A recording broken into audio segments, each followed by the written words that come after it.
Gilles Simeoni, désormais donc président du Conseil exécutif de Corse, président autonomiste, on précise, parce qu'il est vrai, dans les médias nationaux, il y a souvent la confusion autonomiste-indépendantiste qui est faite. Donc je pense aussi que la clarification est importante d'un point de vue politique, notamment chez nous, dans la compréhension générale du débat. Costruimo una nazione, c'est le thème de ce débat. Est-ce qu'aujourd'hui, après 18 mois de mandature, avec aussi les routes qui pourraient être empruntées à l'avenir, on pourrait prendre justement le chemin di costruzione di una nazione?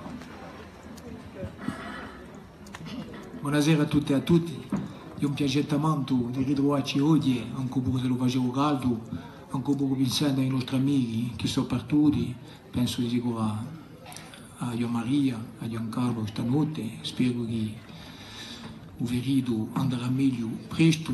Donc ceci étant posé, oui, bien sûr, nous sommes sur un chemin qui va nous permettre ensemble de construire la nation, et c'est l'objectif que nous partageons, et qui a été initié il y a plusieurs décennies. J'en profite pour saluer beaucoup de militants historiques qui sont dans la salle.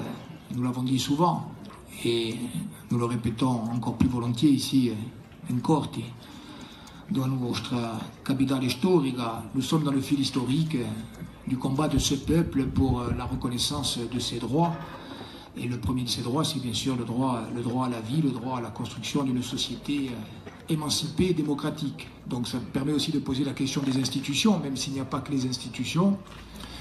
Il y a des indépendantistes à Corsica Libre, il y a des indépendantistes aussi dans les autres mouvements, et y compris, je dirais, à Femo à Corsica, et notamment à Insieme per la Corsica. Mais je crois que nous sommes d'accord aussi pour dire que de toute façon, nous sommes dans une démarche où nous faisons un pas et puis l'autre. Et que l'important, c'est la dynamique dans laquelle nous sommes et de nous réapproprier des espaces de souveraineté, des compétences et de construire de façon progressive un pays qui soit émancipé dans les domaines économiques, social, culturels. Alors dans cette perspective-là, l'autonomie dont il faut quand même définir le contenu, c'est-à-dire un véritable pouvoir législatif pour la Corse, peut être sur le terrain institutionnel, à mon avis, un horizon d'action intéressant pour les années à venir, à condition, bien sûr, qu'elle ne soit pas vidée de sa substance politique, qu'elle ne se résume pas à une orientation administrative et que, en permanence, en perspective, soit mise à la fois la reconnaissance juridique du peuple corse et de ses droits et le cheminement qui est un cheminement de libre détermination ou d'autodétermination, puisque à partir du moment où il y a un peuple, eh bien, ce peuple a bien évidemment le droit de décider ce que lui semblent être les institutions les plus adaptées pour gérer son destin. Et c'est ce sur quoi d'ailleurs nous sommes d'accord. C'est le peuple corse et lui seul qui décidera entre les différentes options institutionnelles qui lui apparaîtront le mieux adaptées. Pour le reste, et je termine, c'est un chemin qui sera long, nous avons eu l'occasion de le dire.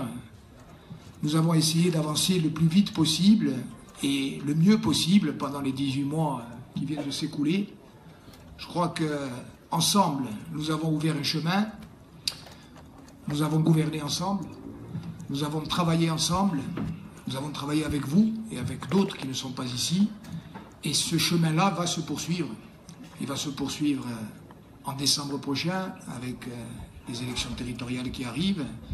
Il va se poursuivre ensuite parce que nous avons devant nous très certainement des années de travail. Mais à la question, et je termine, de savoir si nous sommes sur le chemin de la construction de la nation et d'une nation heureuse, parce que c'est bien l'objectif, notre réponse est bien évidemment oui.